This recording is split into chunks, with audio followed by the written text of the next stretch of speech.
Hello again, my name is Arrow, and welcome back to Geek Out. With D23 happening just last week, there's been a lot of Disney chatter. The latest Star Wars Episode 9 film trailer was released, as well as trailers and announcements for more Star Wars stuff in the future. Obviously, this has created quite a bit of talk about Star Wars, which, for me, well, let me just say, back in the day, the original Star Wars movies were my absolute favorite. They were definitely one of my first Geek Out-worthy films. I've seen episode 6 over 30 times in of itself. Anyway, with Star Wars being all the buzz at the moment, and it being one of my first inspirations for studying storytelling in the first place, this week we're talking about Star Wars. But I'm not going to dive into the fight scenes, the flashy explosions, or the astounding physical sets. Those I think are fairly easy to geek out about on the surface level, but honestly, not why I was drawn to Star Wars in the first place. No, I want to talk about one of the many small moments that made me love the series of films. The subtleties, the character building, the thoughts, and the intent. So if you guys enjoy this, make sure to comment below or hit the like button, because I could definitely see myself doing a mini-series on the best small moments in Star Wars in the future.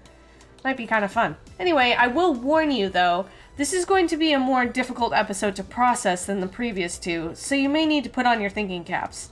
This is going to be diving more into psychology of story and character mentalities from a writing standpoint. This may be more of the master level craftsmanship rather than the fundamental basics. What can I say? I wanted to swap it up a bit. One more heads up.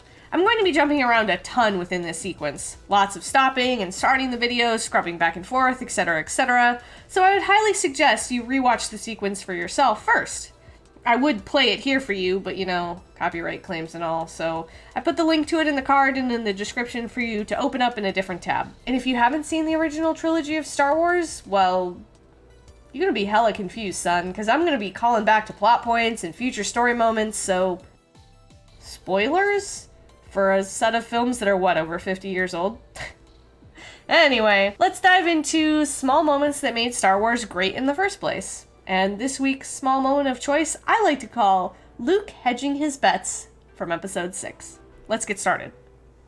So let me set it up a little bit. It's where Luke confronts Darth Vader before the end battle basically starts, and he tries to convince him to not turn him over to the Emperor. That's kind of a little bit of a setup for this scene. So the sequence starts off with setting the scene of where we are, right? So first we see the Death Star, and then it's going to pan down to the, I like to call them the fish ship. You can call them their proper names. So we see the fish ship, which is Darth Vader's escort ship, which we saw in the previous sequence. Obviously, we are not on the Death Star. We are setting the scene for being on Endor, going to be landing right in the center where all of the light is, right? It draws our attention perfectly. And notice that we do get a little bit of light of the foreshadowing that the walker is going to be important. Vader walks out, and he is walking on this side of the frame. This is a reminder in case we forgot that Vader was in the fish ship. Vader walks towards the camera, so Vader's on the left. But now, this thing is on the left. This is the part of the sequence that really doesn't make sense or work very fluidly, right? I still love this sequence. We're going to talk about how wonderful it is, but I mean, when you just quickly work through this sequence, it's easy to kind of get a little lost in it because they immediately replace screen left with the walker, which has Luke in it. So now Vader is on the right, because he's going to be coming down this like elevator shaft, and then Luke is going to be coming in from the walker. So at this point, we expect Vader to be over here and Luke to be over here. And this is where it always threw me, and I was like, what? But it takes me a second to realize, oh, right. Luke came in on this walker and Vader came down from the fish ship. Because of this framing continuity, I wanted to point this out because we've been talking a lot about like sides of the frame and continuity and stuff like that. So Vader now comes in on the opposite side. I love it to death, don't get me wrong. But this part could have been framed better because Vader now enters exactly where the walker was. So because of that, I always thought Vader came out of the walker. It's not something that you logically think. It's something you subconsciously think when you watch this sequence. There is a hidden language that's happening within this story, right? This framing totally destroys that hidden language. And every time I watch this scene, I've always been like, what is happening here? This is why. So I wanted to bring it up. I know we're going to geek out about it and say how amazing it is in just a minute. So hang with me. I promise I'm not just trying to hate. I love these movies, and when you love something so much, like, you start enjoying all of the little pieces that they've done right. But in enjoying all the little pieces that they do right, you kind of end up running into a couple of, like, molehills along the way that are like, those little molehills, you still notice them because you are dissecting this whole thing. So again, I'm not trying to rustle anyone's jimmies or start a fight here. I just wanted to say, for you guys as storytellers, using the left or right sides of the frame really does help.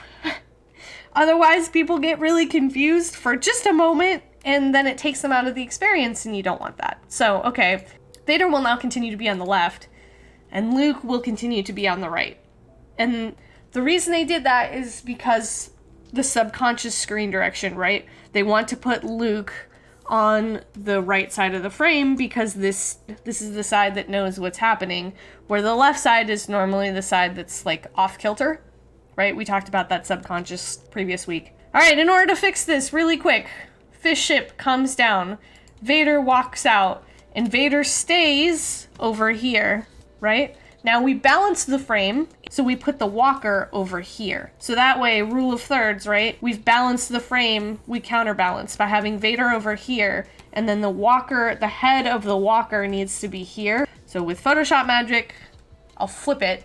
So then we move forward, and now Vader comes out the correct side, Luke comes out the correct side, problem averted, really easy fix. I know that seems like pretty petty in the grand scheme of things, but clarity is nice. Let's continue on with the actual meat. So I left the subtitles on for you guys at the bottom, so that way you can know what they're saying, because I don't want to have the audio running and copyright issues again. All right, there's a lot of things happening here. The great part about Star Wars is, honestly, the acting is fantastic. And when it pops into position, notice that the camera is trucking out to Vader. He doesn't walk into the frame. They come to him. It's a great subtle nod to the power that Vader has. The other thing that's really cool is when the camera trucks out, at first you would think, right, rule of thirds, you would want their heads to be up here. Why in the world is this frame so high, right? Their heads should be here, the door frame should be up here, because the man in power is Vader and he controls the rule of third, not his lowly peon, and everybody else conforms to it. There's two things that happen, what's being said and what's being done. So follow me on that in this sequence. So what's being said is, you know, this is Luke, he surrendered to us. This is just a rebel, which I find funny because Vader's like, this is more than a rebel, this is my own son, you dimwit. Vader looks down to Luke. So there's what this dude is saying, which is like, this rebel surrendered to us, although he denies that I believe that there are more of them, and I would like to investigate further. I can quote way too much of this film, I'm gonna just throw that out there. Vader is doing two things here. He's thinking in his head, there are probably more of them here. You should go and do this. But what's actually happening in this sequence is the sequence is not about this dude. The sequence isn't even about the rebels that are probably here, honestly. That's what the other guy is concerned about. What Vader is concerned about is Luke, and what Luke is concerned about is Vader. This is the setup for the final battle. That's why I love this sequence, that's why I'm geeking out about this sequence, because this sequence sets up everything. This sequence sets up the very end of Vader actually turning to Luke. Episode 6 is all about Luke and Vader's relationship and how that dynamic fundamentally changes the outcome of the war. Crazy, right? So that's why the little bit of movement in this sequence is so great. It's like the first domino that gets hit. Stop the geeking out, get back in focus, Arrow. Okay, so Vader turns his attention from the guy to Luke, right? There's a very physical movement that happens with Vader right here, that he is looking at Luke, and then it goes to Luke. And although the other guy is still speaking, there is a silent conversation that's happening here between the two of these characters. Again, Vader is on this side of the frame, Luke is on this side of the frame. Eternally, Luke will be on the right, Vader will be on the left. He looks at Vader with this face of 1,000 words that need not said. So in episode 5, Vader had the upper hand because he threw him for a loop, and he's like, I'm your father. And Luke was not in the mental space to be able to accept that. At this point, they are on even ground. Neither of them has the high ground. Haha, puns. But no, seriously, neither of them has the high ground. Luke knows, Vader knows. No one else knows. That's why this is a silent conversation. No one else knows that this is a father and son. But Luke looks at Vader expectantly. He has this air about him. Luke has matured so much from 5 to 6. That you can see it in his eyes. It's how he holds himself, it's how he walks, it's what he wears. Everything about him shows this air of polish that I am now a Jedi. I have gone through the mental pain of understanding who you were to get to where I am now. I am not naive anymore. I am more or less prepared for this fight. And all of that isn't verbally said. That's what I love about this sequence. There's so many things that are left unsaid that you totally feel from the acting. It's fantastic. Anyway, let's continue. Vader's still looking at him, and then he goes back. The silent conversation has been had. Now I need to actually pay attention to this, peon. He was armed only with this. Hands him the lightsaber, right? Vader's the one that's going to recognize that that's not the same lightsaber that they fought with previously. But of course, this guy is like, he was armed with this random thing that, whatever. He doesn't have a gun or anything. It's just this thing. I think this guy is so out of his league. It's hilarious. And he looks at him like, did I do good, Dad? Look at this guy's pose. He's expected son that's prim, proper, head up. When you have a sibling and they turn you in and they're like, yeah, Mom, see, here's this candy bar that he ate. Aren't I a good boy? There's this silent war happening here that this guy is just completely unaware of. Good work. Now leave and conduct your search and go. And now Luke's response, there's that little bit of worry that happens. Luke is so calm when he first comes in and he's like, yeah, Dad, it's just me, I'm here. And now Luke's face is like, well, shoot, he saw through that ruse. My whole point of turning myself in was to keep everybody else safe, but apparently that didn't work. And that's what this face says. And I love it because, again, Luke never says that he's concerned, but we see it in his eyes. That cool demeanor breaks for a minute. They leave, and notice Luke watches them leave out of the corner of his eye. He doesn't turn to watch them leave. You know that moment, when someone barges in on you and you're having a deep heart-to-heart with someone, and then someone else bows in, and then you watch them leave out of the corner of your eye so you can continue your conversation? That's what this pose is. I love it. Really quick framing, right? This is the area with the light. This is the area with the dark. We have this great breakup of space happening in the center to parallel the idea of Luke being on the right, and Vader being on the left, and the dark side is the left side, which is where Vader is, and then the light side is the right side, which is the Jedi way. So a little bit of parallels. They'll walk towards the darkness because Luke is walking into the lion's den. So that's why this side has more of the light, this side has more of the dark. He is coming into the darkness, right? He's going to have to storm the gates, storm the castle, and bring his light with him into the darkness. And the Emperor's been expecting you, I know. And he nods his head, and that cool has returned to him. He lost it for a second, but again, Luke has grown past his previous naive self that wasn't prepared for this. And then this is where Luke stops walking, right? I've accepted part of the truth. I've accepted that you were once my father, and you are a shadow of your previous self. That's where Luke takes his stand. So that's why he's here, is to prove a point. I have accepted who you were, and that who you are now is not the same person, and that you should return to who you were. So Luke makes his peace. Vader stops him and says, that name no longer has any meaning for me. And Luke says, you're kidding me, right? That's the true version of you. Notice Luke is alone in the frame. He's making his stand, right? This is his whole sentiment. This is why he came. This form, this is the garbage version of you. Where's the real version of you? And then Vader turns and stops him and makes a point to point the lightsaber at him and say, no. That name is dead. That person is gone. Pans to Vader, right? I know that there's good in you, and you being Vader. And now Luke hedges his bet because Luke turns his back to his opponent, right? Vader always has the power in the scene, but by Luke turning his back, he holds that power in of himself of being like, I bet I can turn my back and you won't kill me. That's why I'm here. This is my whole purpose of this fight, is that I can trust you.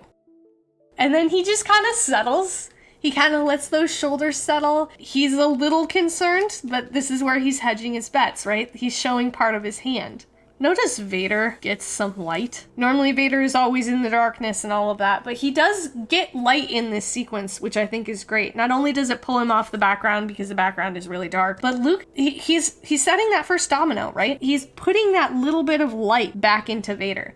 So Luke holds this part of the frame, Vader's on this part of the frame. Even though the camera has flippy dipped around quite a bit, we still have them staying on their respective sides of the frame to not lose the audience. He swallows. It's something so small, but I love it. We can all relate to that dry swallow. And so Vader turns on the lightsaber and Luke's like, this is where all the cards fall. So he straightens up a little bit. He slightly looks over his shoulder. He's still trying to keep that air of confidence, but he is concerned that Vader's going to kill him right there with his own lightsaber. Like, basically, he handed him a gun, pointed it at his head, and then turned around. That's quite the bet to hedge and trusting someone who's supposed to be your enemy, who has lobbed off your arm. All right, so the music kind of changes here, which I love. It kind of releases a little bit of that stress in us. But for just a moment, Vader is a dad. Luke gave him that trust, and Vader, for just the slightest bit, gave it back. This is why this is the domino. So we zoom in close. Notice that this is a close frame to look at what Vader is talking about, right? So the audience can follow. So he inspects it and he brings that lightsaber back around in front of Luke's face. Like, there's a little bit of fear there. And the lightsaber will flash past Luke's face again. And he watches, still trying to keep confident. It's kind of like when you're training a wild animal. You have to give them some level of trust, but at the same time, you're scared, but you can't show that you're scared. I love how they have the framing really tight in on Luke, and we just see the lightsaber flashing around his face. This shot is about Luke's response to what Vader could pull the trigger. All right, and now he puts the lightsaber away and the camera comes over to Vader. It's Vader in his head being like, the Emperor was right. You have changed from the last time I saw you, right? You were this naive, dumb kid that I was like, had no emotional attachment to, really. I could have just offed you instead of lob your arm off, really. You've learned. You've grown. Surprisingly enough, you've changed from your naive, like, run in there, run and gun self to actually being confident, right? You've turned your back to me. You've given me the gun. This guy is not meant to be trifled with. And in this moment, Vader goes, he could kill me. He could replace me. That's what the Emperor has foreseen. This is his replacement. It's coming. And the worst thing of it all is that's your own son. How do you feel about that? It's your own son who has grown and learned, and you see a bit of yourself in him. But are you really willing to wish that onto your own kid? The way he talks, the way he turns away from him, he looks out the window too. It's that sort of, you're strong enough to kill me now. You know that you've come into your own. And now I'm a little scared. This is the first moment that Vader is, although we can't see his face, showing concern. It's all kind of hitting him that it's like, I'm about to be replaced by my own son, and then he's going to be in this hellhole that I've been in for the past who knows how many years, decades, whatever. And notice that although the camera panned with him, Vader is on the right side of the frame. Fascinating, right? So then we pop back to Luke, who finally turns. This is his plea. Come with me then. If you are afraid and you are finally starting to see the problem, join me. And Vader turns away from his place of like being introspective. He turns away from that and goes back to battling with Luke. Obi-Wan thought like you did, but you just don't know how deep I am. You can't fathom how much I've done, how horrible of a person I am. I can't be redeemed. I am too far in. The power of the dark side has taken me. I am not who I was because it is gone and I have done too much. I am not him anymore. Although maybe he would like to be. It's like you're talking to someone who's just been so damaged that they're like, I can't be saved. I can't be redeemed. I'm irredeemable. I am gone. The power of the dark side has fundamentally changed me to my core. It has made me strong and I don't know how to exist outside of that. I don't know how to continue that level of strength without this anymore. This has become my crutch, and I am stuck here. This is my bed, and I will lie in it because it's my fault. But at the same time, Vader's starting to think in the back of his head, but do I make that same choice for my son? Or should he not get the same level of choice that I had? I chose wrong, and the dark side might take him too. And at this moment, Vader thinks in his head, do I really want that for my own kid? So Vader comes in, you just don't know the power of the dark side. I must obey my master. And Luke just shakes his head. Like, I am giving you a way out, man.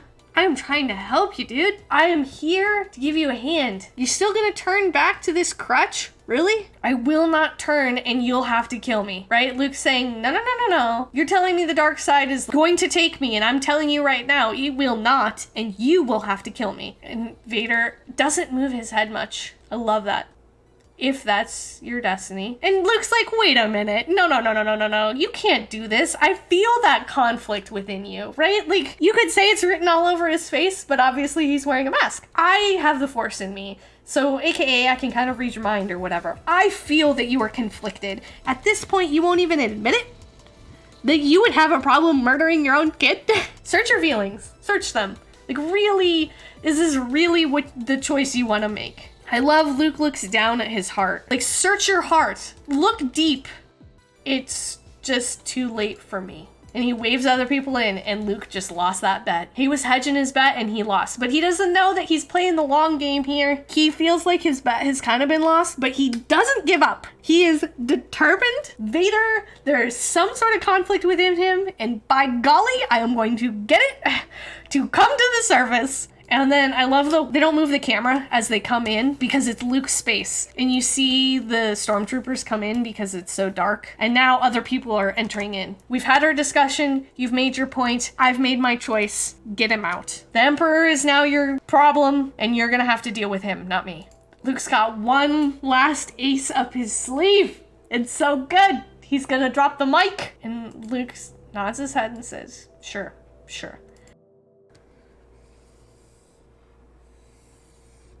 Then my father is truly dead. Then he truly is gone. Because if he cares so little for his own son to have the freedom to make the right choice, and then for you to kill him because of that, then maybe you're right. Maybe you can't be saved. But that's your choice.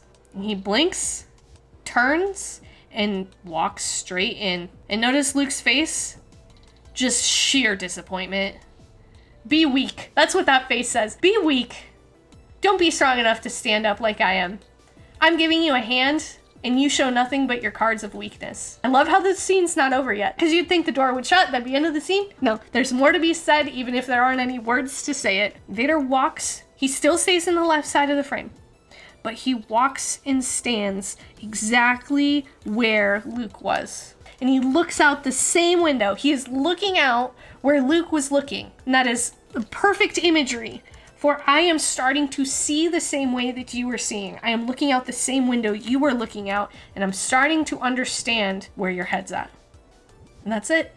The scene ends when Vader's still on the left side, because he's not converted. He's still contemplating. The first domino has fallen, and the rest of them will come crashing down. And that's it. That's all I want to talk about. That's the whole thing. That's the whole shebang. Sorry there wasn't a lot of fundamentals here. It was a lot of acting and setting up the scene and lighting, and a lot of it was how the scene is written, right? How it's actually visually told.